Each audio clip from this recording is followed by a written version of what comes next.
everybody. Once again, you all are watching the Alphabets Football Show with the Rise Up family on the OnPoint Network. Everybody get in here. Please like and share the show. We're here going to take your mind off a little bit of what's going on in the world right now and talk a little bit of football and ease your mind. First and foremost, I'd like to introduce my co-host, the lovely Ramona Diehard Dies in the house. How you doing, Ramona? Not too bad, not too bad. Besides almost breaking my foot yesterday, I've got it propped up and ready to go. I saw it. That's why you're diehard. That's why I gave you that nickname. You diehard always.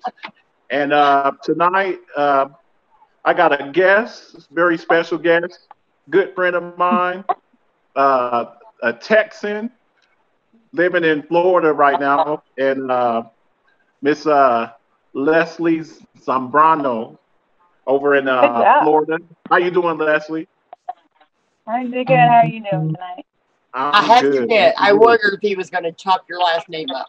I really did. I was wondering how you was going to say it too. Okay, first off, I grew up in New Mexico. Okay, so I kind of get down with it. You know what I'm saying? So I'm all right. Well, I chop up a lot of those names, but I had hers, so.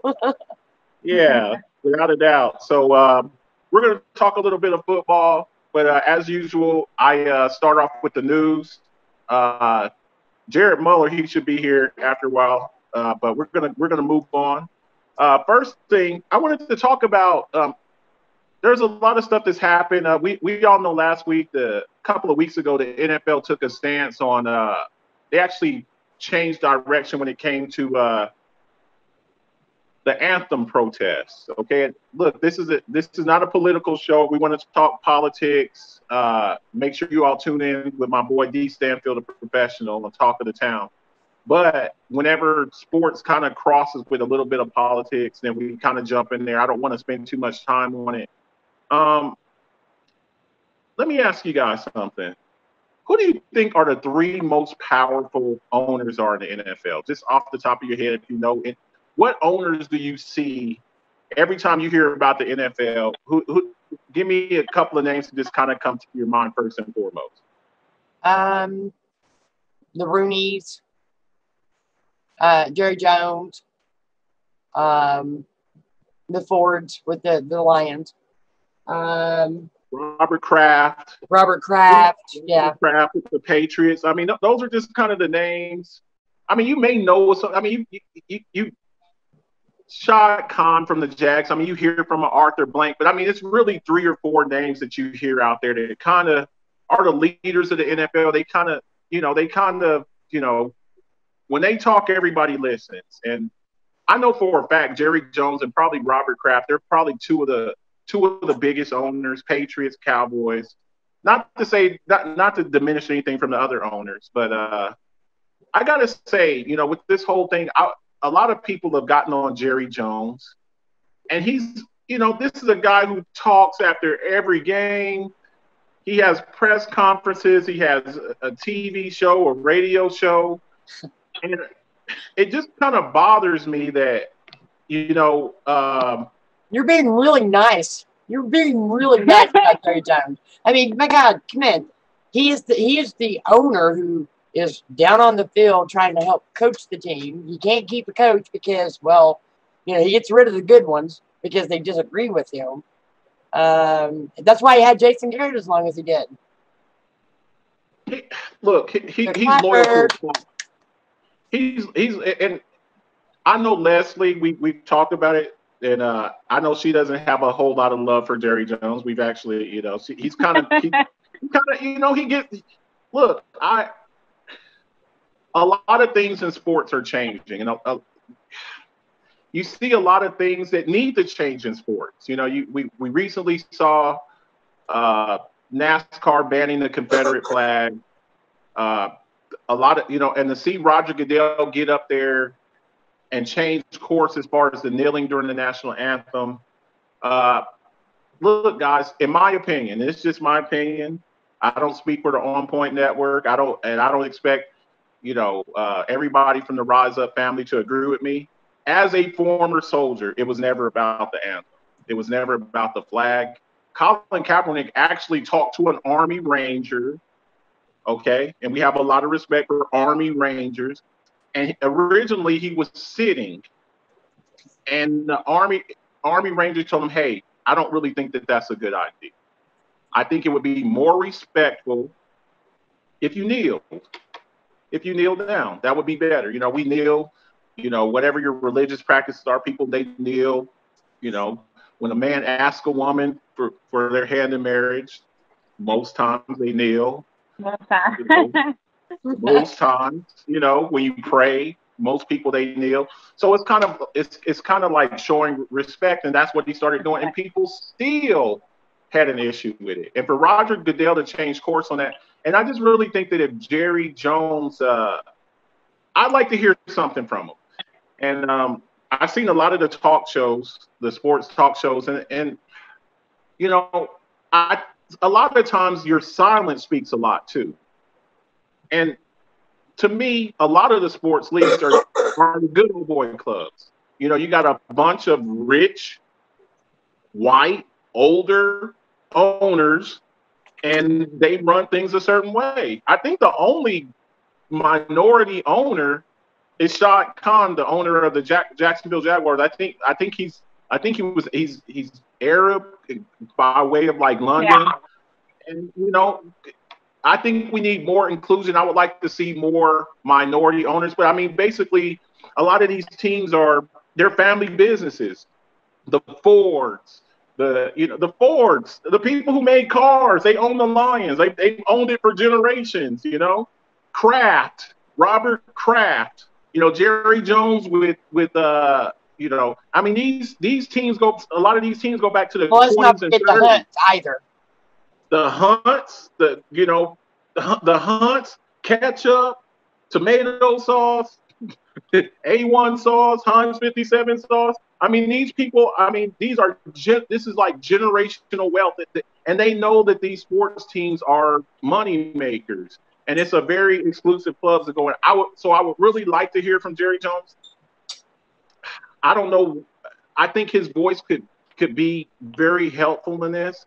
So we'll see what happens with that. I didn't want to spend too. I'm a little upset about the fact that we haven't heard anything from Major League Baseball. You haven't heard anything from the NHL.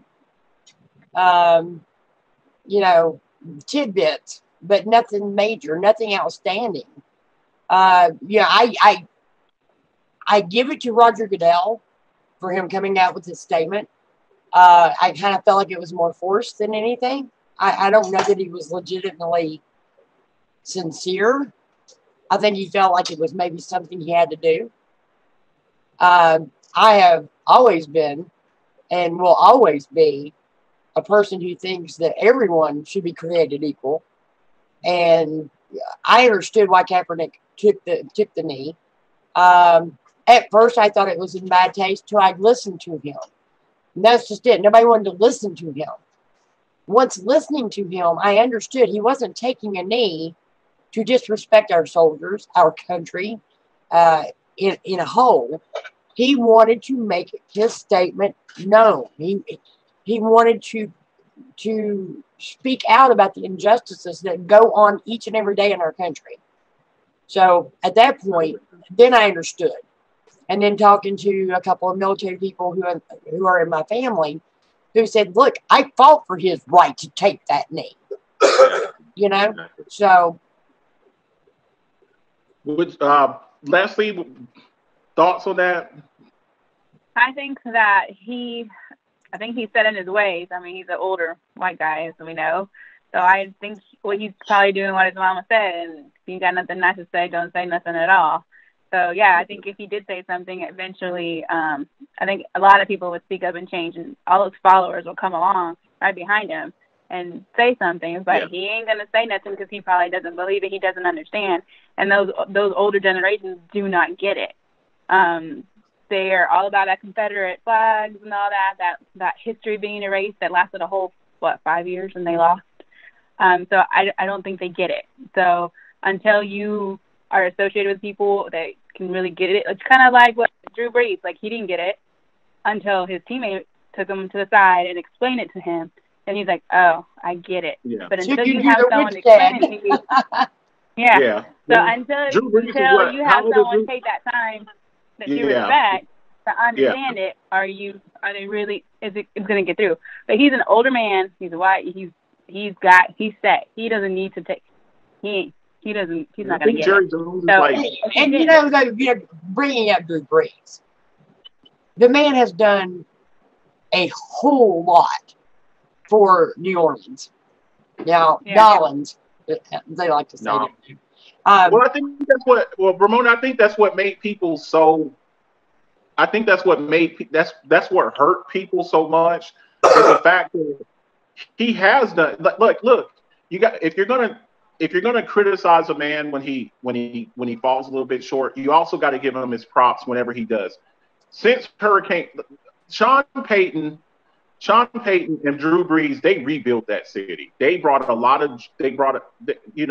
after Hurricane Katrina, that city was devastated.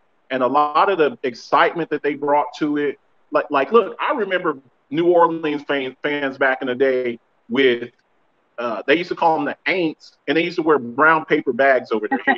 So I always remind them of that because they get a little mouthy right now. We talked about the NFC South last week, but I remember back in the day with the Saints, and it wasn't pretty, you know. So, like Leslie, like you were saying, you know, I think we kind of agree on that. You know, a lot of times people's silence says a lot. And then one last caveat to that: him and Donald Trump are really good buddies. But moving on to the next subject, I wanted to talk about. We talked about it a little bit last week. Jamal Adams.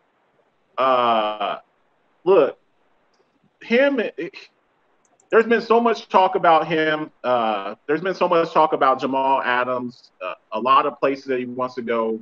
There was a video that surfaced. There was a video of him. He was in Texas, and somebody pulled up to him and asked him, like, "Hey, are you coming to the Cowboys?" And he said, "I'm working on it, bro. I'm working on it." Look, I would love to have him. He is from Texas, grew up close to Dallas, and I'd love to have him. For me, it's just a matter of compensation. The Jets have not budged from wanting a first-round pick from him. If I could get him for a second or a third, that would be cool, but they haven't really backed off the demand. Can I ask you, do you think he's worth a first-round pick, though? I mean, come on. It's Jamal Adams. Look, the safety position is, unless you're Ed Reed or Troy Polamalu, no. Unless you're Ed Reed, Troy Polamalu, or Minkah Fitzpatrick, I think Minkah Fitzpatrick's up there. I think, you're a Steelers fan. I think that they're very happy with that. Oh, yeah, absolutely. And he was definitely worth our first. Giving up that pick for him.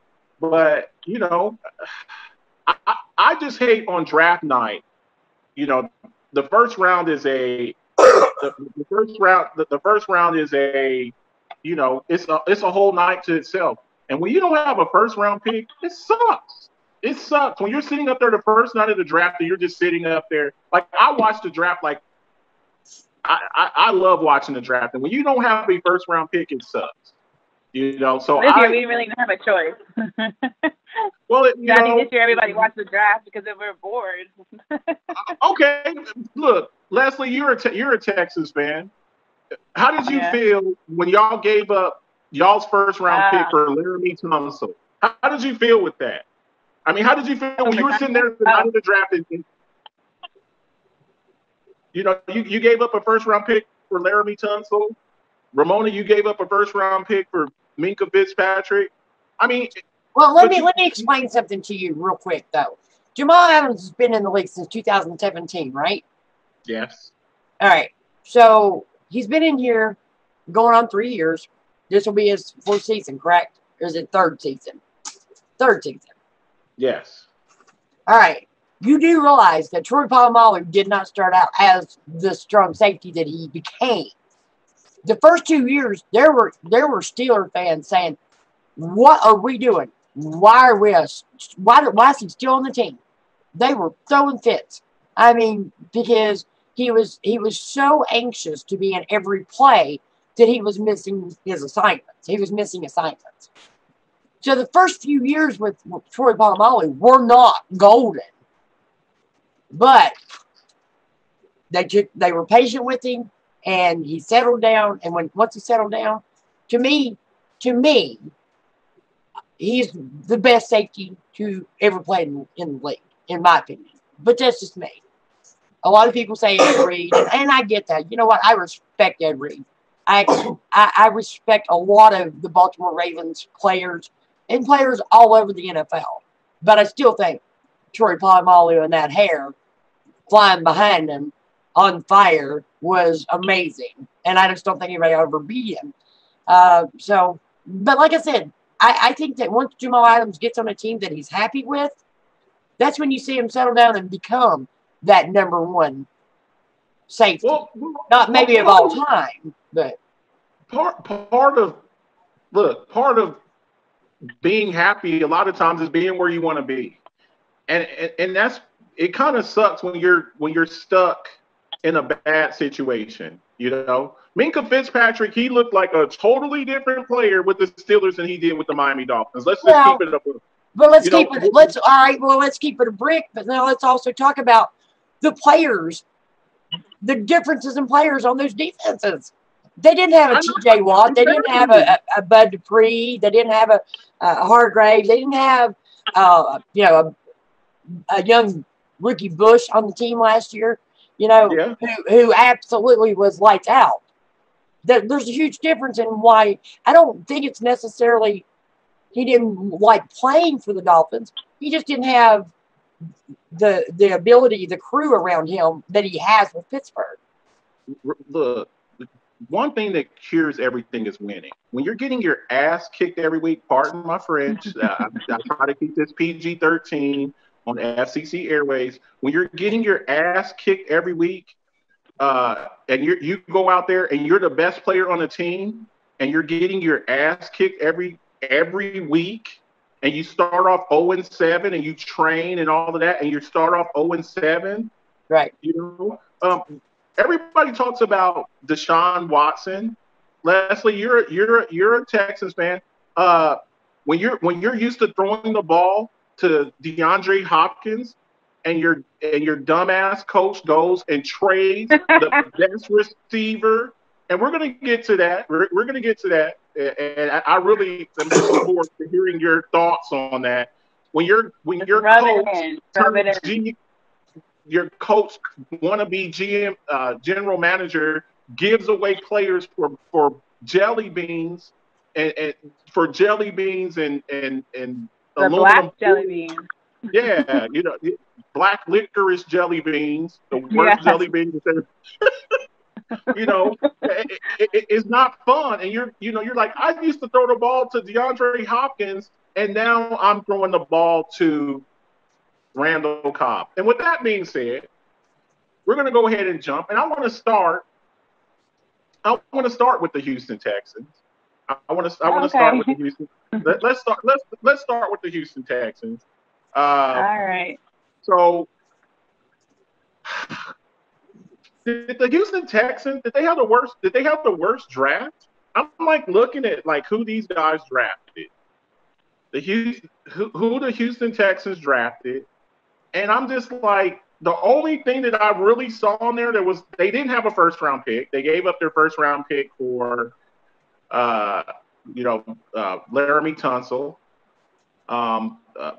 From the Miami Dolphins. Basically, the Miami Dolphins had a fire sale last year. So you give up, I believe, 2 first-round picks for Laramie Tunsil because the offensive line is so bad. The offensive line was so bad, and Deshaun Watson is running for his life.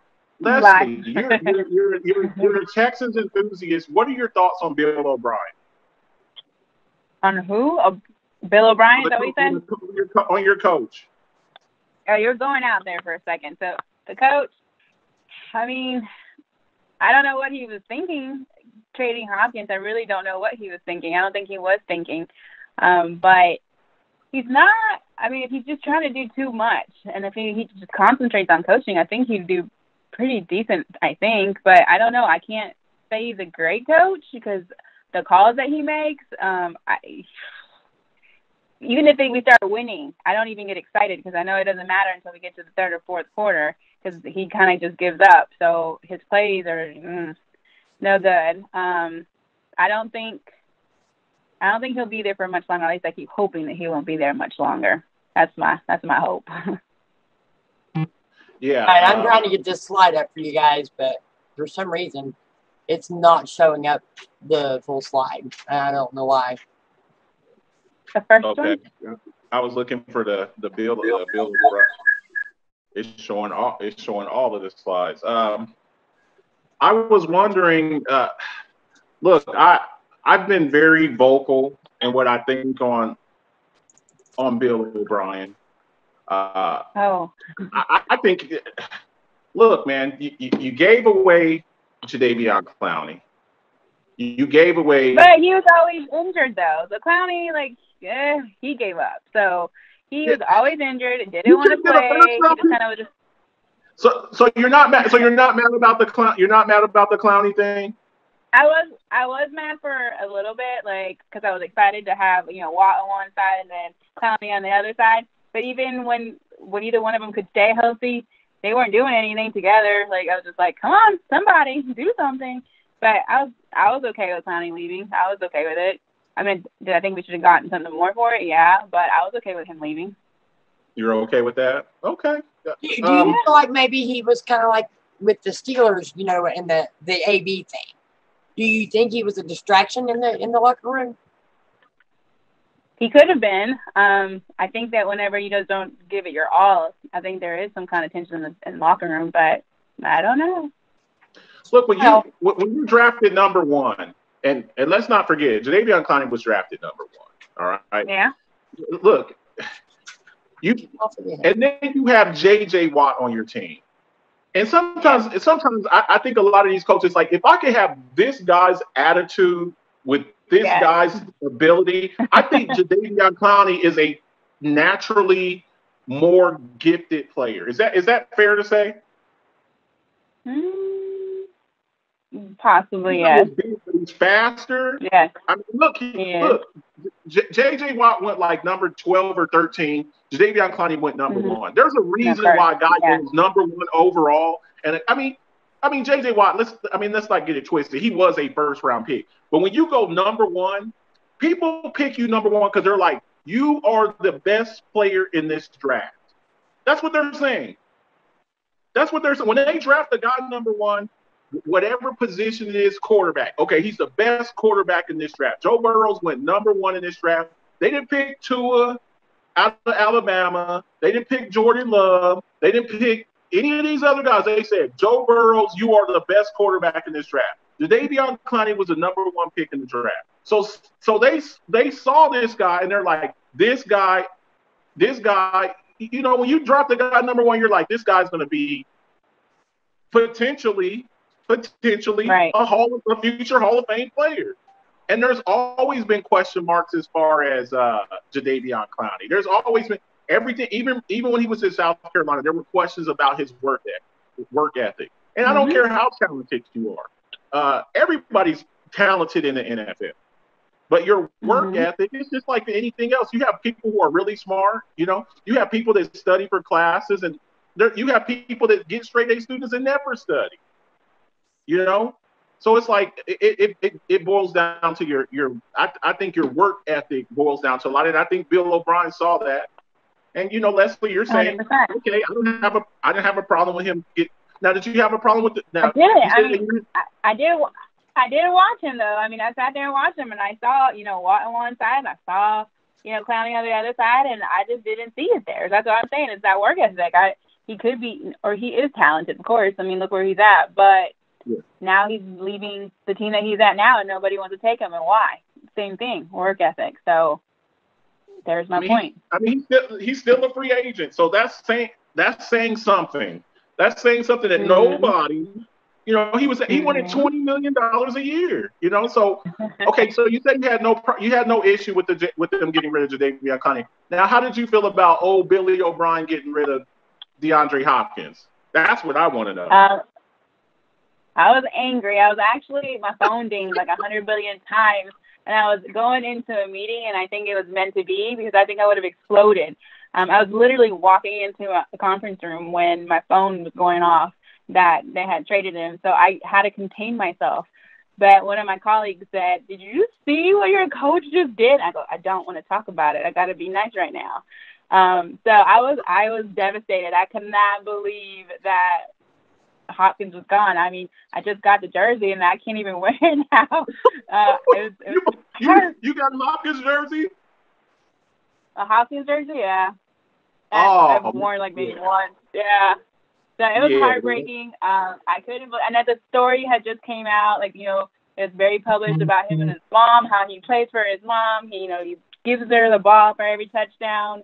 She can't see him play. She's never seen him play in the NFL. How he always hands off the ball to her at the end zone. It's such a good story. We're all like excited about Hopkins, and then he gets traded. It was the worst. But the fact that if we did give him away and we got something good out of it, okay. I mean, yeah, he did give us some more cap size, but trade day, we got nothing. We got nothing back for him. That's the worst part. Yeah, without a doubt. We got a black diligence, he said. Ramona, what did you think about what do you think about Bill O'Brien? What are your thoughts on Bill O'Brien? Well, he can either be the complete idiot of the NFL, or you could be the absolute genius of the NFL. I mean, what happens if he takes his team to the championship game this year with the movement? He's not. Did you see that schedule? I see the schedule. No. I saw the schedule, but yeah, I'm just saying, the D-Hop move I thought was pretty bad. I'm not gonna lie to you. Starting, I kind of turned my video off for a second. Kind of in a little bit of pain here right now. So, I'll tell you one thing I want to do. I want to knock that dimple out of his chin. That's one thing I want to do. Oh, isn't that crater? Oh, that crater is just horrible. Sorry. No, I just got really good. Look, first off, Leslie, back to your point. When you go out and spend $100 for a jersey, look, I got a Dez Bryant jersey. Okay, I feel your pain. I feel your pain. When you go out and you got $100 jersey, you're like, I'm gonna have this jersey for a long time. And I was like, maybe Dez will do that. And then you give. I got a brand new Dez Bryant jersey that I've worn like maybe 4 times, like 4 or 5 times. And then you give his jersey number to CeeDee Lamb, and I'm happy to get CeeDee Lamb. Shout out to my man Dennis Holmes. We get CeeDee Lamb, and I was celebrating. But I got an 88 jersey that's got Dez Bryant on the back, and now CeeDee Lamb is going to wear number 88. I don't like that. That makes me upset. So I feel your pain. I feel your pain on that. So really quick. There's some jerseys that you don't wear anymore, which is okay. Like an Andre Johnson. Like he went to my college. He went to University of Miami. Went to the Texans.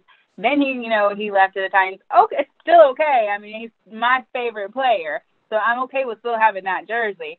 But for this one, I just bought, especially if something happened to Watson. I've got 2 Watsons. If something happens to Watson, I'm done. I quit. Yeah. And so with that, next, quickly, will Bill O'Brien, will you be the first coach axed this season? Y'all think he'll be the first coach to get fired this season? No, I think he's got no, he's not gonna go. I think that he's got an excuse, so he's got to get out of jail card for the season because he's got a new role. So then they're gonna let him fly for at least a year. So even though it's not going to be a good season, if you see that schedule that they have this year, I don't think nothing positive is going to come out of it. So I think he's got to get out of jail card. He's going to use it, and he's going to be here for the. He's not going anywhere. Oh, sadly. What do you think? What do you think, Mona? I don't know that he'll be the first. I think there's probably going to be a couple of coaches lose their head coaching jobs here. I don't know if Billy. I think they might. I'm wondering if the Texas organization wouldn't even be embarrassed to fire him, since they didn't fire him already for making the moves he already made. You know what I mean? So I'm like Leslie. I think that he'll be there for the season. Mm-hmm. He may not be there at the end, though. Yeah. No. Look, with the... I don't know if he'll be the first coach to get fired. But I'll tell you what, after he traded Deshaun Watson, after he traded DeAndre Hopkins, I would have fired his ass right there. I would have fired him right there. It wouldn't have been no off season. It would have been like soon as he did it, I would have. If he would have traded Hopkins and got something out of it, something good, then okay. But the fact that he didn't get nothing back for Hopkins, you've got the number one. Why would you do that? That makes no sense. But if there is if he's got some kind of game plan in the back of the head that we all don't know about, okay. But basically you traded David Johnson and Randall Cobb for DeAndre Hopkins. I mean, that's basically it. And speaking of that, the segue to the next slide. Deshaun Watson. Yeah. Does he have enough help? We just talked about all the players that they gave up. They made the playoffs last year. First round of the playoffs, they beat the Bills. Shout out to my man William Richter and Willem Bombard and Ethan Tweedy. Much love to you guys. But do you think that Deshaun Watson? Do you think he has enough help? Do you think they're going to have a good season with all the changes that they've made? Do you think he can carry that team? Leslie? Depends on what they've been doing. Depends on what they've been doing in the off season. So I think he's got enough help as far as receivers. They got, like you said, they got Cobb, they got Cook. They've got Will Fuller if he decides to stay healthy, decides to play. I forgot that they picked up Brandon. They picked up Brandon Cooks from. They picked up Brandon Cooks from the Rams. They still got Fuller, who, we were talking. Me and you were talking about that. Go ahead. They got Kiki. They've got Duke Johnson. They got David Johnson, of course. We know that. They got Kenny Stills. So they've got some if they know how to do it. I think the big key is, what does the offensive line do? So if they can let Deshaun Watson do his thing, I think they'll be okay. But I would like to chime in on this. I really would. Go ahead. I get the veteran Randall Cobb and Brandon Cooks, but let's be fair, none of them were D-Hop. No. None of them were D-Hop. I was trying to be nice here. Leslie, I wish I could have seen your face. Like, as soon as I saw that, you were the first person I thought about. Like, I was just like, I know a couple of Houston Texans fans, and I'm telling you, as soon as that happened, like, my inbox blew up. What the hell is Bill O'Brien doing? What is he doing? My phone went off. My phone went off like crazy, and I was literally walking into a conference room to go into a meeting, so I had to stay composed. But my coworkers, the few that know, and their phones were going off too, they're like, "Did you see that?" And we're all whispering, and I'm like, "Stop! I can't. It's business right now." So I was angry on the inside, but I was composed because I was at work when it happened. So I was. Ramona, do me a favor and read some of the comments, please. Can you see the comments? Yeah, I can. I just got to get to them.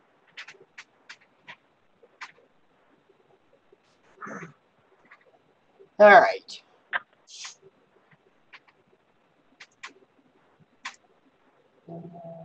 Can you see them? I just kind of scrolled back a little bit because we hadn't read any, so I thought I'd try to get as many as I could. I got it right here. Dalton Smith, Bill O'Brien should have taken the coronavirus test for trading Hopkins to Cardinals. Dalton Smith, Bill O'Brien needs to be fired. Chuck Colby has to integrate with the team, though. Donovan Samuels, what's going on? What's up, guys? let's see here. Kobe, effing $200 Pavelski Sharks jersey. I feel you, brother. Them jerseys ain't cheap, and when they start trading away players after you buy a jersey, it ain't no fun. Ethan Tweedy, Marone first firing. That's the Jags coach. He'll be the first. Dalton Smith, Watson still. That's Bill O'Brien. That's O'Brien's best friend. they might be in the unemployment line together real fast. They both start off slow. They might be together. Dalton Smith, Watson still has no O line. Dre, no, he doesn't. Flectron Moore, if it weren't for the Jags, they would finish last in our division. Flectron, Cooks can't stay healthy. Dre, offensive line. Can stay healthy. Yeah, you know, Cooks nor Fuller can stay healthy. That's what Dre was saying. And Dalton Smith said Cobb is a slot wide receiver. Cook's been having concussions, and Fuller can't stay healthy. Look. Sure. My issue the question was, does he have enough help? The question was, does he have enough help? Yes, he has enough help. The fact is that they can't stay healthy. If they can all stay healthy, then yes, he has enough. But does he have help? Yeah, he's got help. It's just innocent. Well, like I always say, the best ability is availability. If you're a good worker at work and you always call in sick, are you really a good worker? You know what I'm saying? No. Like Leslie's the best worker at this job, but she called out. When she's here. Yeah, you know what I'm saying. Look, if you're good, I need you to be here. You know, because if not, then I gotta find a replacement to cover down for it. So, Mona, what do you think? You think Watson has enough help? I think he's got some mediocre help, but they've got to do something about that offensive line. There's still hope. There's still hope, but I just don't think he has enough offensive line help. I think that's where he's going to run into some problems. Exactly. I remember another quarterback from the Texans who absolutely was just mutilated behind that line for years in David Carr. 77 sacks in one season. He got sacked 77 times in one season. And you look at the teams in that division, knowing you got to play these teams twice a year. And Jacksonville, they have enough of their own problems, but they still have a pretty steady D who is going to get to Deshaun Watson if they don't do something to fix that O-line. Exactly. So I guess the Tennessee Titans defense wasn't a slack team either. So I think that unless they do something about that O-line, I think Deshaun Watson has a long season. Well, here's the thing about it. Or a very short one. Could be out quick.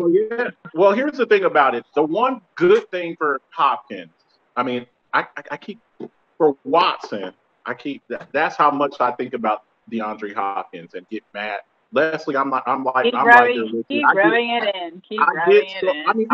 Just thinking about it makes me really upset. It infuriates me. I'm like, how can you do that?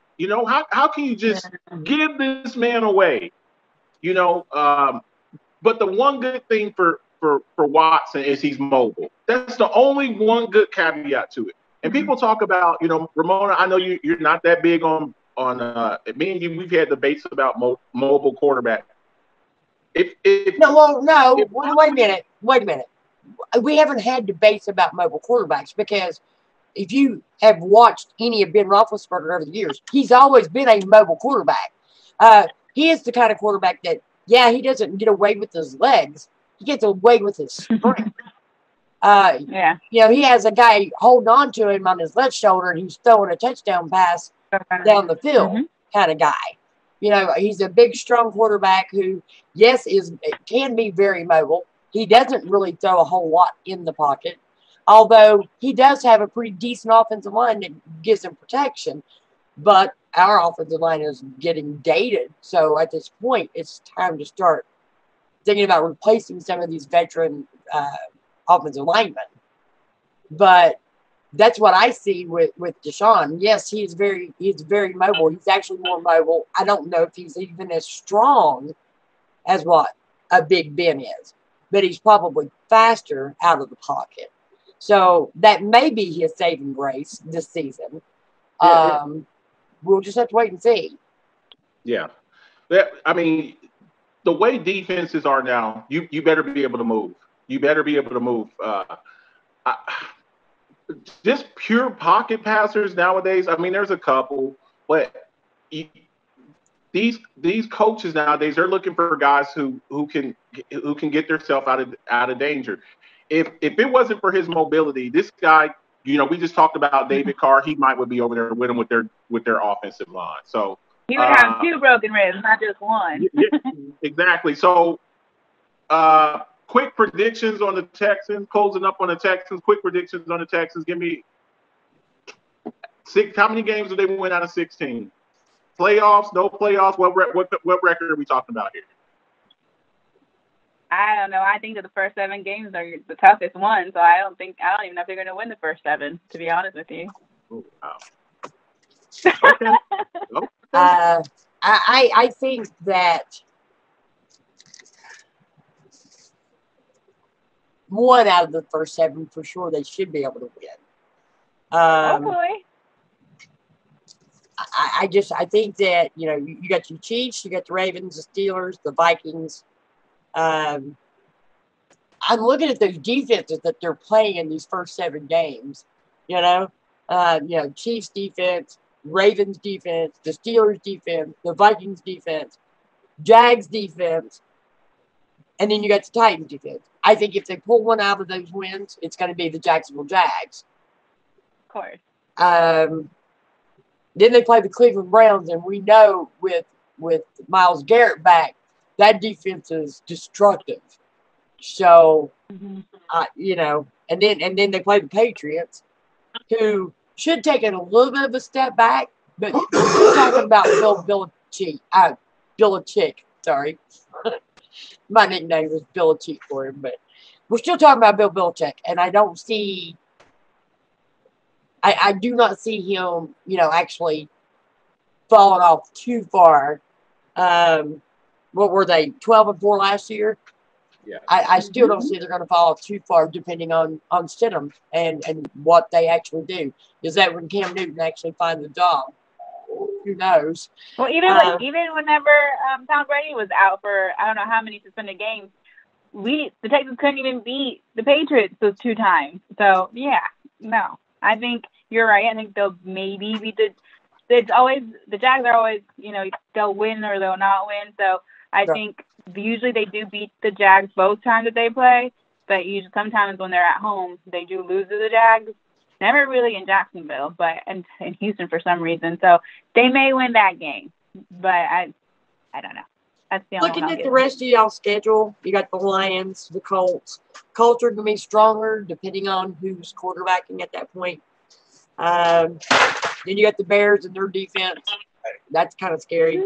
Then you got the Bengals, who are, young quarterback, rookie quarterback, but we also know what kind of quarterback he is. And, will they give him any kind of protection on the O-line?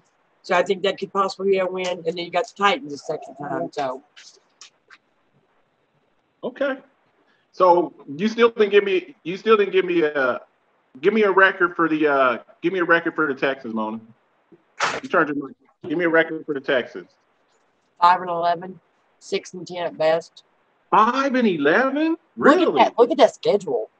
Look at that schedule. And that schedule is the toughest one they got. Who else got that tough of a schedule? Wow. They were 10-6 last year.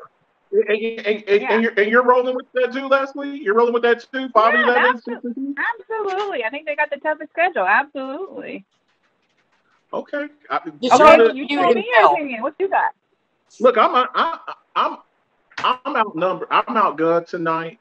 I've learned a long time ago. I heard this story. I don't want to mention no names or nothing, but their initials are Ramona Dodge. She told me a story about one time her husband disagreed with her after a Super Bowl, the Cowboys and the Steelers, and the Cowboys won, and she's a Steelers fan. No. Let's get this correct, okay? We're talking about a quarterback who didn't throw an interception throughout the whole season in 95. And in the 96 Super Bowl against the Dallas Cowboys, he threw 3 to the same player. Well, actually, 2 to the same player. But we won't even mention Mr. Brown's name. Okay. And I just looked at him after the game because we got to go to the Super Bowl. His boss gave us a ticket. So we went to the Super Bowl, and I just knew, Neil O'Donnell and company was just going to nail it in, Yeah, well, we got in the truck after that game. I looked at him and I said, don't open your mouth. Don't say a word, or you'll be walking from Tempe to Dallas. So, like I was saying, in situations like this, I've learned a long time ago to not argue. No. But this is an opinion-based site now, so give your feedback and your honest feedback. If it's better than ours, then hey, it's recorded. We got your feedback, so don't hold back now. Oh, no. I'm writing it down. It's my team. I got the Texans shirt on, and I'm the one who's saying. I'm a little bit more. I'm a little bit more generous than y'all are. 5-11. I think that's a little bit harsh. But maybe 6. I said 6-10. I'm gonna say 7-9. And they definitely missed the playoffs. I think that them miss. Generally. The teams that make the playoffs the year before, they don't make it the next year. I think that's that slot. I only think that there's going to be one team that kind of out of the AFC South, and we'll get to that later. But a wild card. I like that. Someone said a wild card on the chat thing. I'm thinking 7-9. I think one team comes out of that division, and I'll it's not the Texans. That's my opinion. And I think after this season, when they have this bad season, I think Deshaun Watson goes to Bill O'Brien and says, "Trade me, trade me." I'm sorry, but it's just like you're sabotaging me. You're sabotaging me. How about you flip it around and you say Watson takes over the team and Bill O'Brien goes bye-bye. That way I can keep my jerseys. Okay, Leslie. So you get to keep your jersey. Bill, he goes to whoever is the owner. I don't know who the owner is. I know Bob McNair died. Whoever's like the final say with that, either Bill O'Brien goes or I go. How long does Deshaun Watson have left on his contract? Didn't he just sign the contract? He was drafted in 2017. So let me see, 17, 18, 19, 20. Hell, he still got. But I think he just sign a new 4-year deal. No, he signed. No. He got the 5th-year option. So they've already picked up his 5th-year option. But the next guys that are about to get paid are going to be Mahomes, Lamar Jackson, and Deshaun Watson. And all 3 of them are probably going to come close to or over $40 million a year. And that's why Dennis,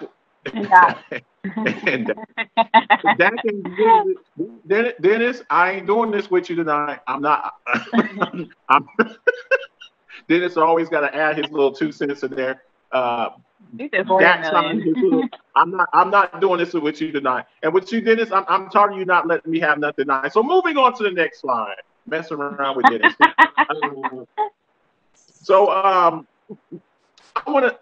Let's move on to the Jags. Let's move on to Jacksonville. Leslie, how far are you from Jacksonville? Not far at all. Maybe like a 30-minute drive, if that, maybe. Really? So I've seen you. Now you're a Texas fan living 30 minutes from Jacksonville. I've actually seen pictures of you at the games. Is there, with you living there, is there ever any conflict? Is there ever any conflict? Sitting up there, are your loyalties ever torn? Or are you just a diehard Texans fan? Oh, I'm a diehard Texans fan. I was born and raised in Houston. You're not gonna switch me over. I'm not. But I do, I had a friend who was a Jags cheerleader, so she gave us a lot of tickets to go to the Jag games. So as long as they're not playing the Texans, I'll root for the Jags. I want them to do good. honestly, in one game I went to, I didn't know any of the Jags players, so I went to the little program book that they gave you, and I was like, "Oh, this guy's cute," and I was like, "I'm gonna cheer for this guy," and it was Cecil. What's his last name? Cecil. Cecil Shorts. Cecil Shorts. There you go, Cecil Shorts. And so I met him at the draft party at the Jags thing, and I was like, and he, the cheerleader goes, she's a huge fan. She's the cutest guy on the team, and he just laughed. And I was like, you'd be cuter if you were a Texan. The next year, he goes to the Texans. So I was excited about that. And I told him on Instagram, I was like, I told you you'd go to the Texans. But he didn't do nothing with the Texans, and that didn't last. But, yeah. I go to Jag games a lot. I go to every home game that the Texans come here. Every home game, I've always been there. The only one that I didn't go to was last year because the game was in London.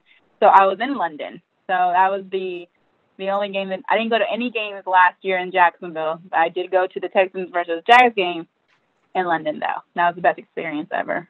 You went to the London game? You didn't know that? Yeah, I was there in this past November. I went to the London versus the Texans versus the Jaguars. Oh yeah. Wow! How was that? How was that? What was it? Do you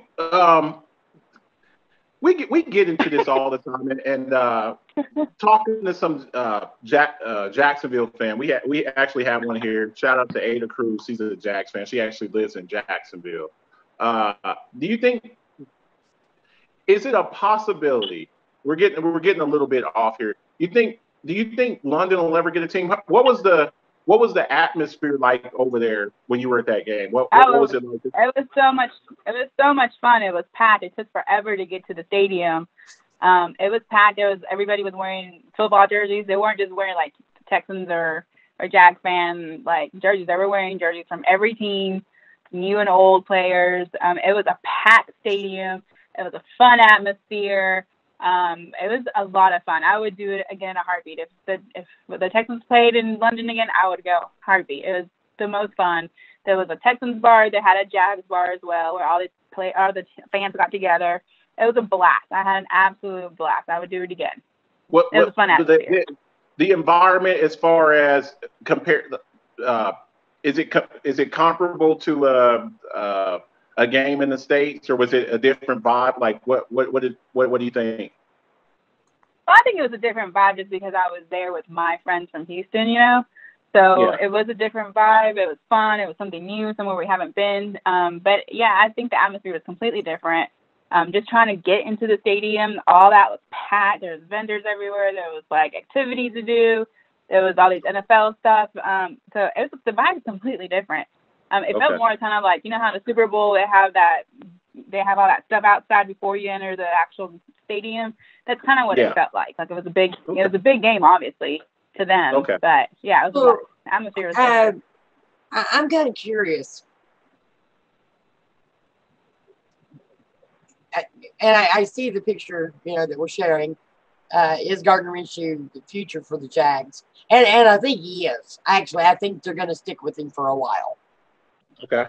I'm kind of looking at the time, and we're an hour into the show. I'm just kind of curious. Where do you think Jacksonville? I mean, they were 6-10 last year. Where do you think Jacksonville finishes this season? Do they finish better this season with the moves that they made in the draft, or do they fall off? I'm just because I think they're actually going to finish better. I think they're going to be. I think they're going. Yeah. 7-9. I think they're going to be better. I actually think that it's going to be Colts, Titans fighting for the top,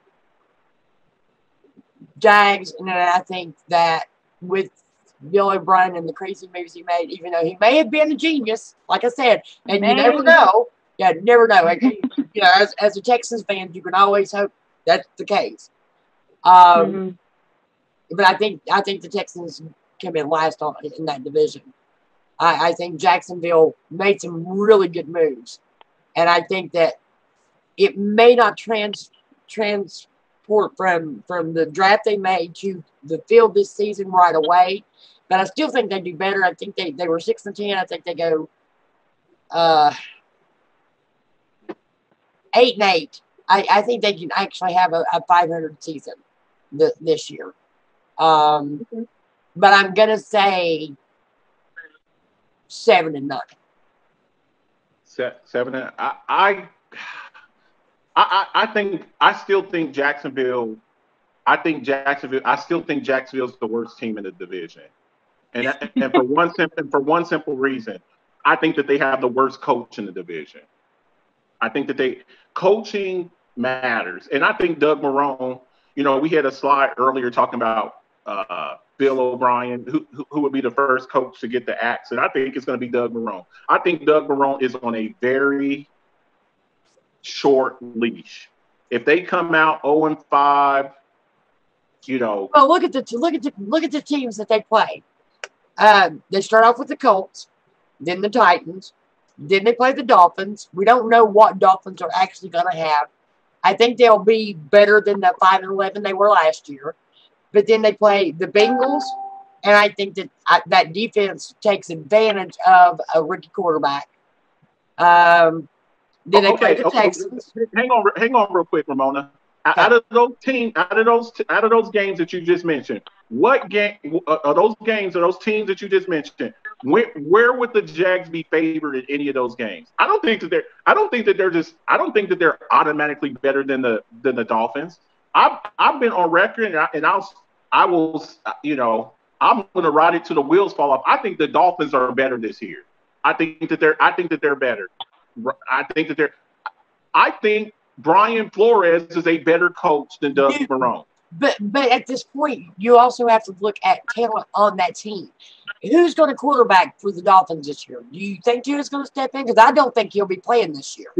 Did you watch Ryan Fitzpatrick beat the Patriots? Look, the Dolphins beat the Patriots last season. Season. Hang on. Stop. You're talking about two teams that play each other twice a year. Of course they beat the Patriots. They always split with the Patriots. Look, the Dolphins got better. The Dolphins got better too. The Dolphins got better. Do I trust Gardner Minshew? Do I trust Gardner Minshew more than I trust Ryan Fitzpatrick? Or just let's just say, do you trust Gardner Minshew over Tua? Do you trust Gardner Minshew? Like I said, Tua, I don't think is going to even be starting this. Okay, just looking at them, who do you think is a better receiver, DJ Chark or Devontae Parker?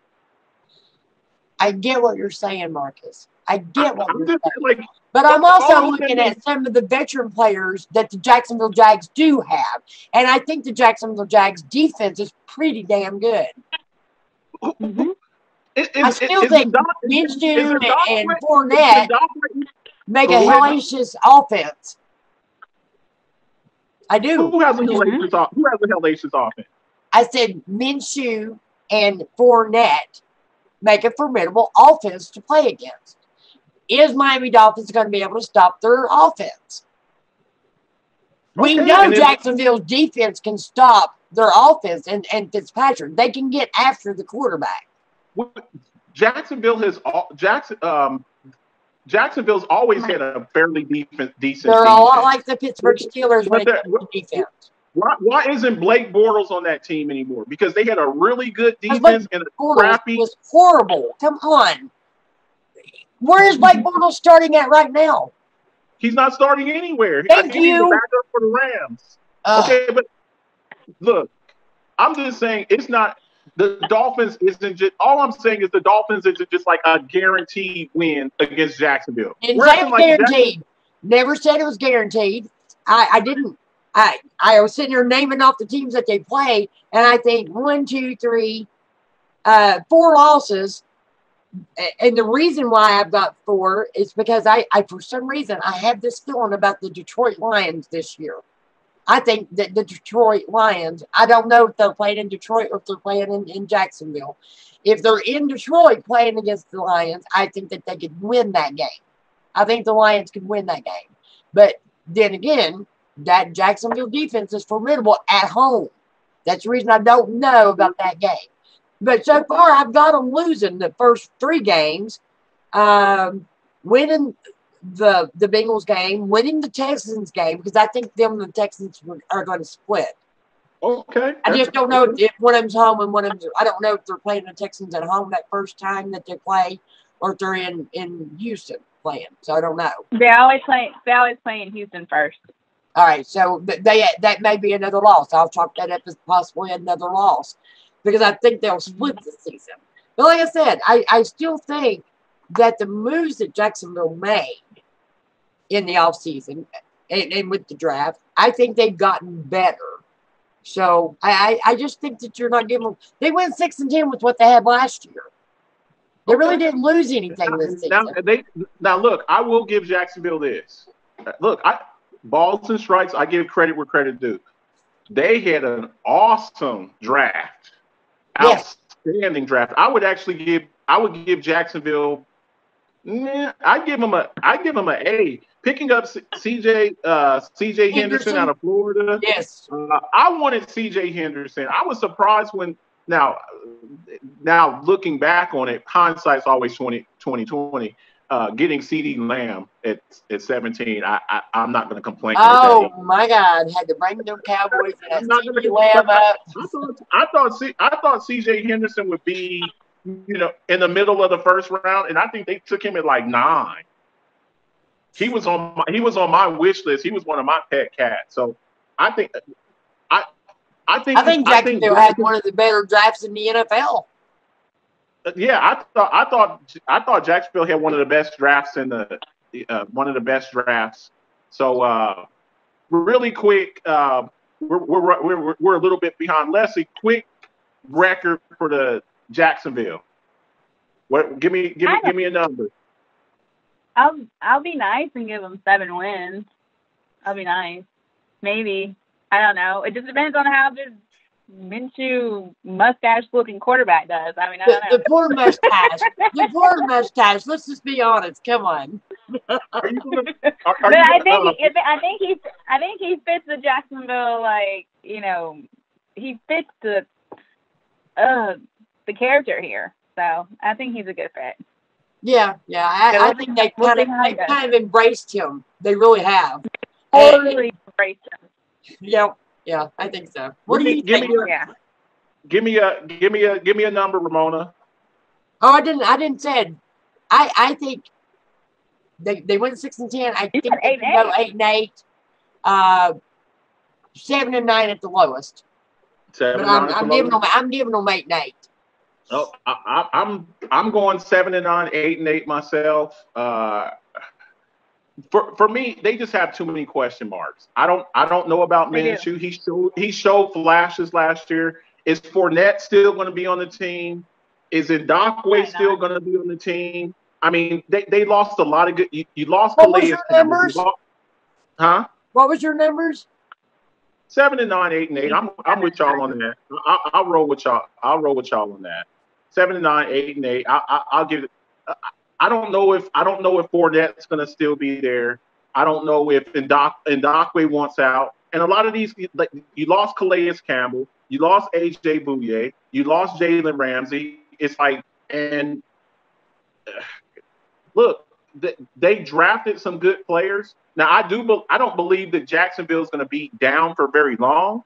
This draft here, I think that they picked some studs, but I don't think that they're ready to compete for that division yet. That's just my opinion. Mm-hmm. So moving on, we covered Jacksonville. I want to go with the Indianapolis Colts. The team with the easiest schedule in the AFC South. Let's talk about it then. The schedule for the South. Leslie, she's over here. She's saying that the Texans got screwed and got a murderer's row schedule over there. We do. Do you have the schedule in front of you? I can pull it up. I do. You talking about the Colts or the Texans?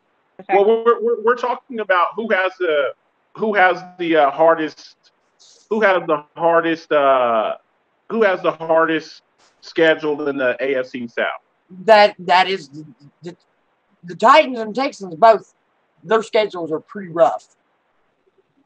I think it's the Texans. But I do. I want to know the. I want to know the. I want to know the. I want to know the Texans. I want to look at these schedules and see. All right. So the first game is Kansas City. Then it's Baltimore. Ooh. Then Pittsburgh. Ooh. And then it's the Vikings. Then it's the Jags, Tennessee, Green Bay. Then they have a bye week and they play Jacksonville. Then the Cleveland Browns. Then the Patriots, Detroit, Indianapolis. Then the Chicago Bears. Then Indianapolis again, and then Cincinnati and Tennessee. Yep. But those first games right there, so Kansas City is a home game in Kansas City. Then they play home in Houston against the Ravens, and then at Pittsburgh and at Minnesota. Ooh. Yeah, I'm telling you, their schedule is pretty hideous. Horrible. Yeah. So, now the Colts, you all both agreed that the Texans would be last in the AFC South. Is that what y'all are both rolling with that? Well, I think it's going to be a toss-up between the Texans and the Jags. I think the Jags do a little bit better this season. The Texans, like I said, it's out. We don't know.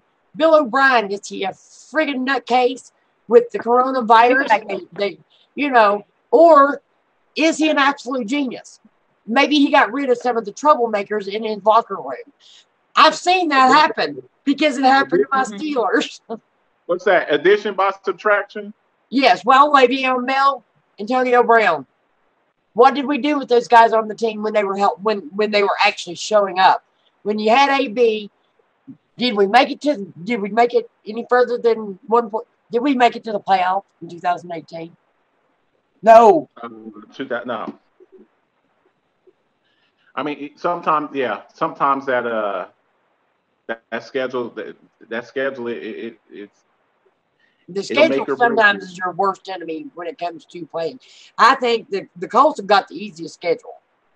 I really think the Colts have the easiest schedule.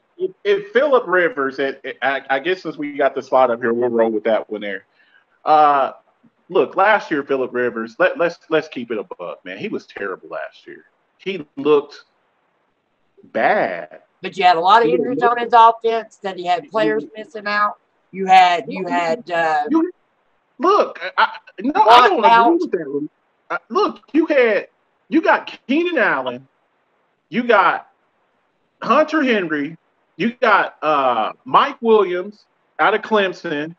You had Melvin Gordon, Austin Eckler, Justin Jackson. Look, he had weapons on offense. Yeah, but every time you turn around, he had injured players out. Like when we played him, Derek Watt was out with I think a pectoral tear or something, and one of his receivers was out in that game. 2 of his defensive players were out in that game. So, they actually were suffering off and on throughout. They were a whole lot like Pittsburgh last year. They had injuries left and right. So to say, you know what? Phillip Rivers has always had a noodle-looking arm. He always has. He's never had that just fantastic. He could throw the ball down the field, but it was always kind of just noodly looking. Well, don't get his arm strength confused with his throwing motion. Now, I will agree with you. Phillip Rivers has maybe the second ugliest throwing motion that I've ever seen in NFL history, behind Bernie Kosar. Like, when I used to watch Bernie Kosar throw a football, I used to get a headache. I'm like, how can you throw the ball like that? I mean, it's, and the thing is, once you get to that level, there's no changing that's your throwing motion. That's muscle memory. He could go to a quarterback coach for the off season and try to work on it.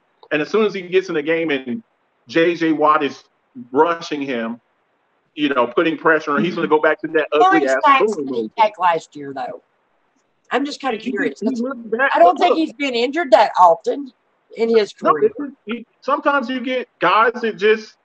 Sometimes you just get guys that, that they get old. Like, just some people, they hit that cliff, like the way Eli Manning, for instance, the way Eli Manning looked last year. Eli Manning looked terrible last year. Well, but let's just keep it a buck. Eli Manning got the crap beat out of him the first 2-3 seasons with the Giants. Yeah, but I mean, and then he went on to win the Super Bowl. What I'm saying is, at the end of the year, look, Father Time is undefeated. I've seen great players, and we're going to find out this year about, Tom Brady. All of these quarterbacks are late 30s, early 40s. Eventually you get to a point and it's just like you hit that cliff, you hit that wall, and it's just like, look, buddy, it's over. You're not good anymore. You're just not good anymore, I just want to know how many sacks he took last year. I mean, he threw 20 interceptions last year. Exactly. I mean, he looked bad last year. He looked really, really bad. And when you're under duress and you're getting hit, you had brought up earlier, going back to the Texans, David Carr, 77 sacks. And that's sacks. That's not talking about hits when somebody's knocking the crap out of you. So, we'll see. So, ranking the difficulty of the 2020 NFC schedules. So, are we all on the same sheet of music as far as the Texans having the hardest schedule in the division? Are we all on the same sheet? I think so. I absolutely think so. Okay. Mm-hmm. And I think the Indianapolis Colts has the easiest schedule. So 1 through 4, Texans hardest, Colts easiest, and then the Titans and the Titans and I think the Giants had the second easiest. So I think your Tennessee Titans I put Titans as number 2. I had Texans first, Titans 2, Jags 3rd, and Colts 4th. Okay. All right. So moving on, we kind of looked over the Colts real quick. I wanted to do the comparison side by side. Starting running back for the Colts last year was Marlon Mack. He had a pretty good season. And they still went out and drafted Jonathan Taylor out of Wisconsin. In my opinion, I thought he was the best. I thought he was the best running back in this year's draft. Between him and DeAndre Swift out of Georgia. Leslie, I know you run up to Georgia a lot. Did you get a chance to watch any Georgia games this season? University of Georgia. No, that's far from me. No, I remember I was living in Central Florida. I just moved to North Florida, 2 months ago? I remember you. So no, I haven't been in Georgia in a minute. Okay, yeah, I remember you used to be over in Georgia all the time. And Atlanta, but that was a boy. That was it. Yeah. Ramona, did you get a chance to watch Jonathan Taylor? I know you're a Bama fan. Did you get a chance to watch Jonathan Taylor? Your thoughts on him? I think, your question, who wins the job, and I think Jonathan Taylor does it. I think Jonathan Taylor wins that job. I'm with you on that. And I like Marlon Mack. I just don't think he is. He's a Jag, and not a Jacksonville Jag. That's what we call a Jag. Just a guy. Just a guy. He's a good back. I mean, he's a good back, but he's not. When I call a guy a Jag, you have Jags, and then you have those unique individuals with the measurables that you only see once or twice in a generation. And I have a word for them too. My unicorns. I think Jonathan Taylor. I think he wins that job. I think he has the better pedigree. I think Mack will start off. I think he'll start with that. Job. Oh, just so you know, Kellen Kane, Lane, running back's a dime a dozen. Next man up. I expect nothing less from Kellen. I need to see that. But I think Jonathan Taylor, by middle of the season, I think he takes that job and runs away with it. That's my opinion on that. So how do you think the Colts finished the season this year? I mean, last year they were 7-9. I think the Colts win the division. I think they win that division. I got them at 11-5. Really? I don't really think they're a 12. Yeah, I don't think they're a 12. If Phillip Rivers I think that they make it very simple for him. I think that they run both of these guys, Taylor and Mack, and a little bit of Naheem Hines out of the backfield. And I think that defense is good. And I don't think it's a very strong. I don't think the AFC South is a very good division. I think the Colts. I just don't. I think the Texans took a step back. Jacksonville, there's questions as far as Minshew. I don't trust Ryan Tannehill with the Titans. So you look at that, and it's just, I think the Colts win that division 11-5. Wow. Leslie, okay. What do you think, Leslie?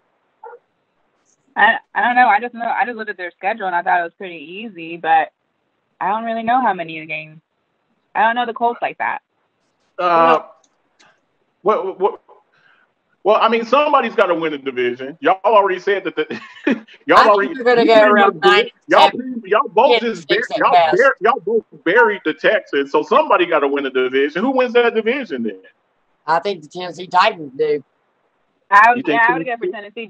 I'd rather Tennessee get it. Somebody closer in the South than Indiana Colts. I think honestly, I got them going 9-7, 10-6 at best. Okay. This team was 7-9 last year. I'm giving them. A little bit better. A little bit better of a win-loss record, but I mean, you're still looking at they played the Jags first game of the season. I think that's a win. Mm-hmm. They played the Vikings. I think that's a loss. They played the Jets. I think that's a win. They played the Bears. I think that's a win. Although I think that's going to be a tough game because of the Chicago Bears defense. Did they play the Browns? I think they take a loss. I think that Cleveland goes in there with that daggone defense. If Baker Mayfield is like he was last season, I still think I think that defense is going to be formidable in Cleveland this year. Whether Baker can help them win games, I don't know. That's yet to be. That's my division. I ain't even going to talk about it. But then they play the Cincinnati Bengals, and I have them winning that one. They play the Detroit Lions. I have them winning that one. Then they play the Baltimore Ravens, lost. Titans, lost. Packers, lost. I have them beating the Titans. I have them splitting. Texans, a win. The Raiders, a win. The Texans, a loss, because I have them splitting. Because I think the Colts and Texans, I think they usually split 1-1. Mm-hmm. Then I have them Steelers kicking their butts, and I really think that's going to happen. Depending on who's quarterbacking, of course, I'm going to say if it's Phillip Rivers, Pittsburgh seems to always handle Phillip Rivers well. And especially that defense is going to be more formidable this year. And then you got Jacksonville, and I have them with a win, ending the season. So, like I said, I got them going 10-6 at best. Okay. But I think that's a really easy schedule, and they could go 11-5, but I'm not going to give that to them. It just depends. I think it really just depends on what Phillip Rivers does. We'll see what he has left in the tank. I think with him, with Phillip, two of the biggest question marks for me, how they return. Well, the four biggest questions for me are the oldest quarterbacks in the league. Brady, Breeze, Roethlisberger, Rivers. Yep. How they go is going to determine how their teams go. And I really do believe that. Can Big Ben recover from his elbow? Is Tom Brady was last year just a fluke? Was last year with Phillip Rivers just a fluke? And is Drew Brees, after the things he said, yeah. Do you not ever stop and think about Phillip Rivers and how easily it was for them to just let him go?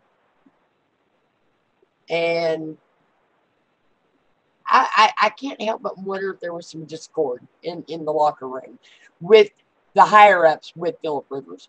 I think that's why Phillip Rivers is gone. Well, I just think that one of the reasons why the Patriots are so good every year, whatever you may think about them, you get rid of a guy 2 years early instead of 2 years too late. Right. and that's how you stay good. It's a business, and you cannot get. We talk all the time about our feelings. Our feelings. We have to. We can't get caught in our feelings. Don't do that. Don't do that. That drives me.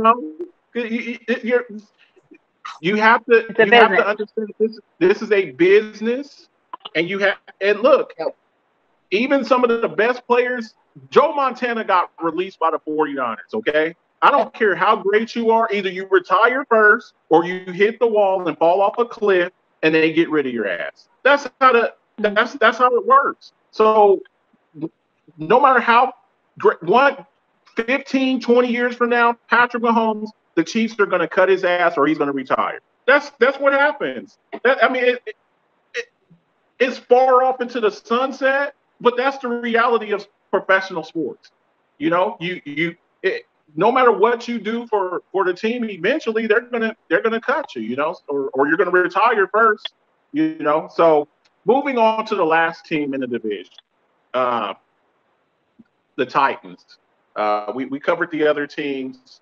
Right now, Christian McCaffrey from the Panthers. He's the highest paid running back in the league, and Zeke is number 2. Should Derrick Henry be one of the top paid running backs in the league? Well, wait a minute. Can we give our idea on what the Tennessee Titans are going to do for the season, or are we just going to do the Derrick Henry thing and then roll into that? That's fine. What are our thoughts on the Titans? I think that they win the division. I think they 10-6, 11-5, possibly 12-4. I still have a few questions about Ryan Tannehill. So you and me both. So I'm gonna go 11-5. You're gonna give them 11-5. Yes. They were 9-7 last year, and I think they made a few decent moves this year. And as long as Derrick Henry is still playing for them, I think they go 11-5. Okay, so you think that they win the division? Is basically what you're saying. Actually, I'm gonna drop it to 10-6. I'll go 10-6. Yeah, I still think they win the division. I think it's going to be a toss. So you think 10 wins gets that division? Yeah, I do. Yeah. Okay. Leslie, your boy, your home. I go with 10. 10 wins. You gonna give them 10 wins? Yeah, I like the coach. I actually like their coach. I like him on the sidelines. He's all excited and gets all hyped. I do too. I love him on the sidelines. I know. It is not all about Derrick Henry. Yeah, I know him and everybody here knows him, and he's a local, MVP hero around here. But I personally like their coach. I mean, he is I wish our coach was like that. He is out there. He is he's their biggest cheerleader. I love their coach. They're fun to watch. Those were very exciting games to watch. Thank goodness they didn't play the same time that the Texans did, so I can enjoy watching them. But I like the Titans as long as they're not playing the Texans. But I like them. You know what I think was so exciting about it was they'd been kind of dwelling around the bottom of that division for so long, and then all of a sudden, bam! Surprise, man! They're in the AFC Championship game. Yes, and they have some amazing plays, and I'm like, why can't we have those plays? That's amazing. I loved it. I love that coach. I'm all about it. That was good football. Because your head coach gives your good players away for peanut butter and jelly sandwiches. That's why. No, I like peanut butter and jelly sandwiches. Had to do with more just seeing all that talent that was just surprisingly all of a sudden there with Tennessee. So, and yeah. So what do you have on that, Marcus? Look, I like Derrick Henry.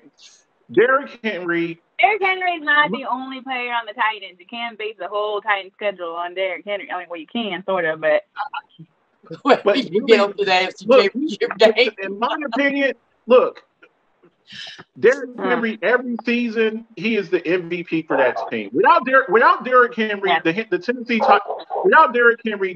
Tennessee Titans are 4-12.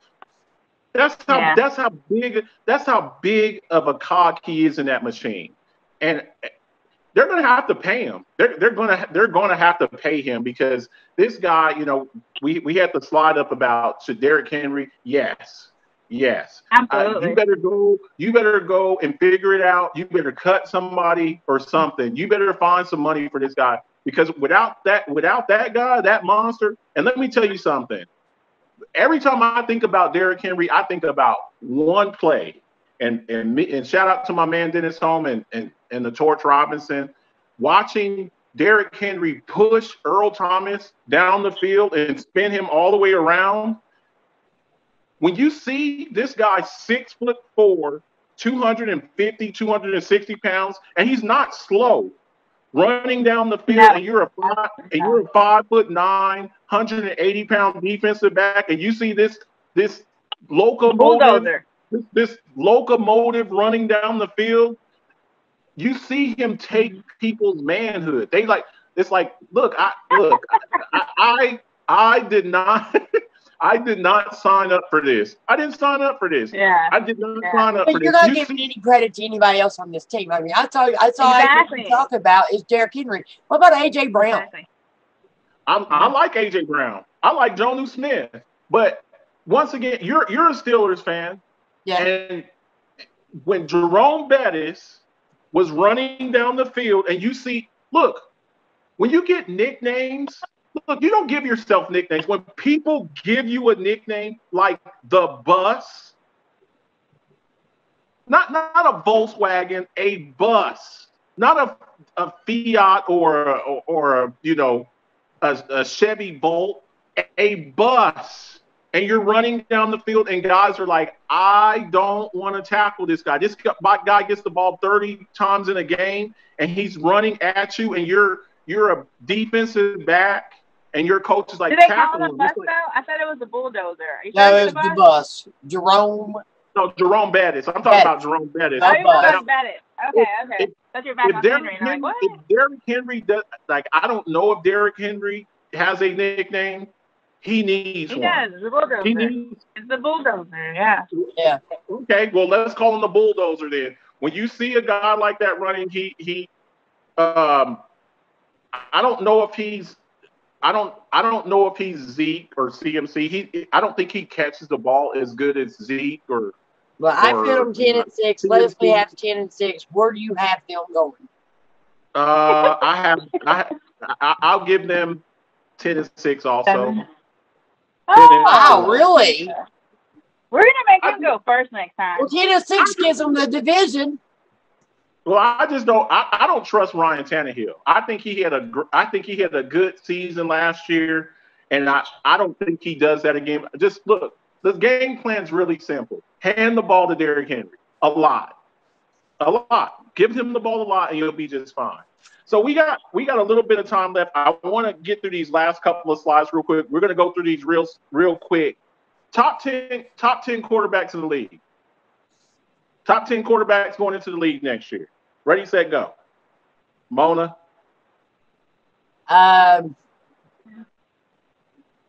Going by our list, and let me pull my list up because I don't see it. Going by the list that we posted throughout our video,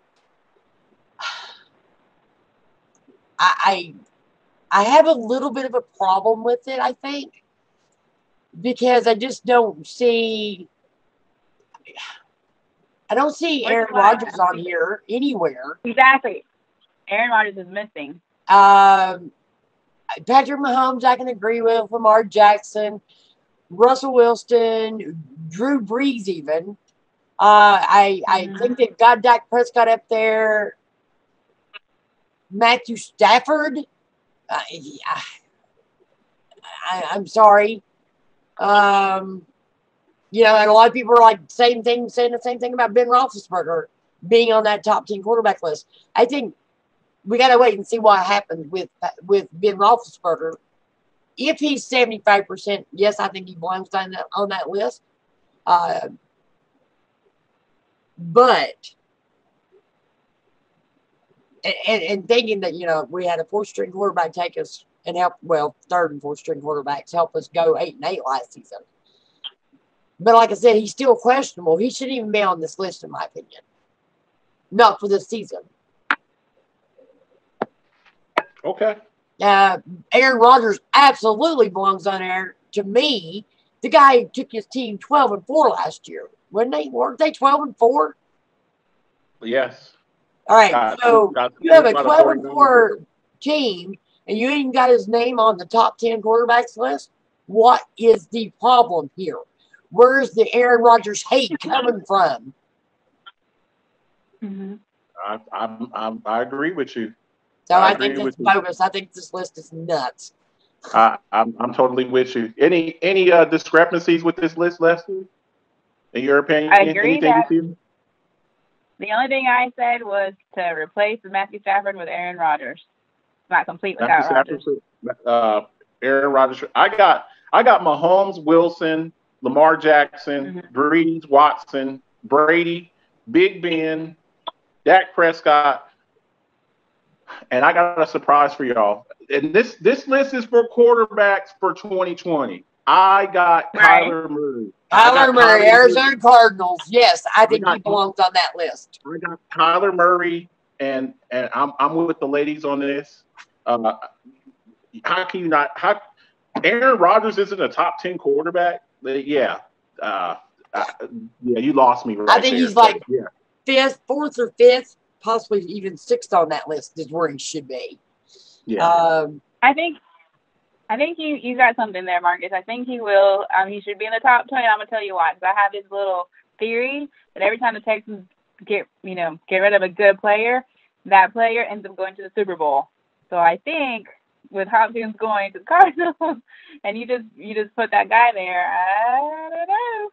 Because we got rid of what's his face last season. What was it? The Honey Badger, and he went and won his Super Bowl. He went to KC and got him a chip. Okay, last one. Where's Matt Ryan at on that list? Okay. Oh wow. That's there you go. You need to get out of Atlanta. Ron Thomas, I would like to apologize. Yeah, we got to get Matt Ryan in there. Yeah, he's got to be on that list as well. Like I said, I'm fine with taking Ben off that list. Now you know the rule. When you put somebody on, you got to take somebody off. Ben Roethlisberger. Let's take out that cowboy. Let's take out Carson Wentz. Let's take out Carson Wentz. What is Carson? I mean, really. Like that. and I'm sorry, Dennis. You can't say peanut butter and jelly. But I think that Matt Ryan belongs on that list before Carson Wentz does. Okay. I agree. Okay. Yeah, we got to get Matt Ryan in there. Stab at Marcus. Well, in that case, then I'm taking Kyler Murray off. Matt Ryan for Kyler Murray. Okay. Matt Ryan for Kyler. I agree. Okay, last one. The running backs. Yeah, let's go to that. Yeah. You can take Carson Wentz off of there too because he's gonna be hurt. He ain't even gonna be the quarterback by week 10. Jalen Hurts. Last slide, running backs, real quick. While we got a little bit of time, we got about 5 minutes left. Top backs, top 10 backs, quickly. Top 10 backs. Leslie, you want to go ahead and go first on this one? No, you got it. Okay. Ramon. Yeah, I'll go. I think Dalvin Cook absolutely does not belong at number 10. Sorry. I think that's freaking just idiotic. I'm going to go Christian and Zeke. I think they're real close. But I'm putting McCaffrey at the top. Elliott, Barkley, Dalvin Cook, Derrick Henry, Joe Mixon, Leonard Fournette, Chris Carson, and Gurley. Okay. And don't ask me to repeat that again because I can't remember them all. So you're taking Cook. You're taking Cook off. No, I put him at number 4. You moved him up. And then Derrick Henry. I didn't take him off the list. No. All right. I'm going CMC, Zeke, Barkley, Henry, Chubb, Mixon. And look, I'm going to keep saying this. Every time y'all throw up a running back list and you don't have Aaron Jones on there, and I'm not just saying that because he's from El Paso, Aaron Jones is a top 10 back. And y'all are going to start giving him his respect.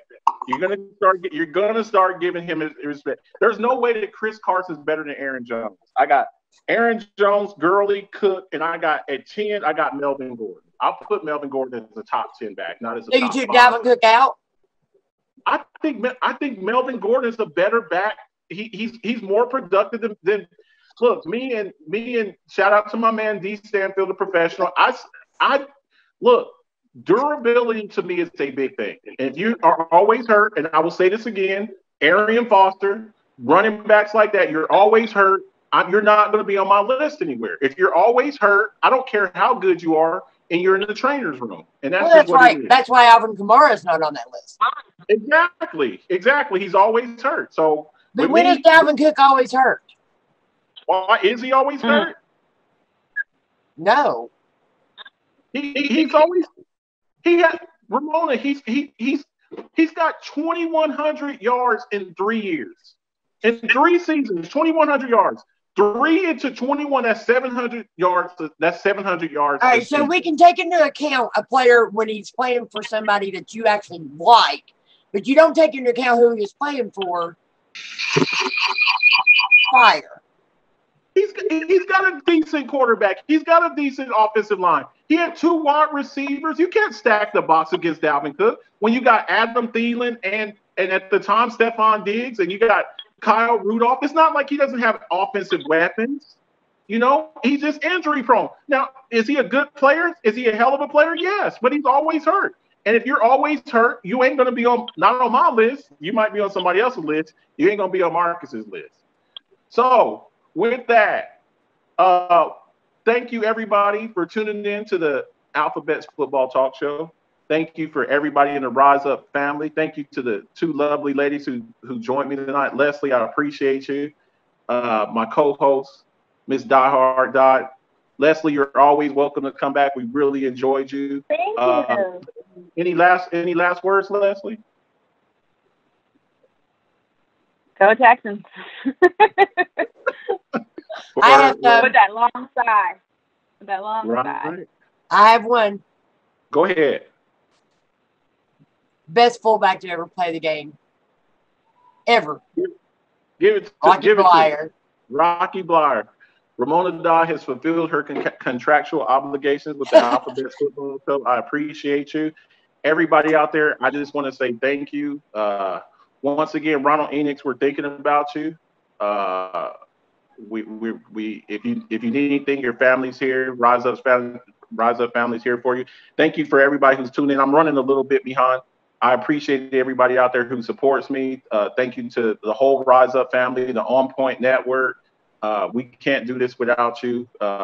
If you know anybody who wants to get on here and debate or talk football, let me know. We'll try to get them on here. And we will see you all next week. Let us know. Hit me up in my inbox if there's anything we can do better, make the show a little bit better. We were a little off on the comments tonight. We'll do better with that. Every week we'll try to give you a better show. Everybody have a good night, and we will see y'all next week. Be safe out there. Make sure you're social distancing, and we'll see y'all next week. Have a good night. Good night, everybody.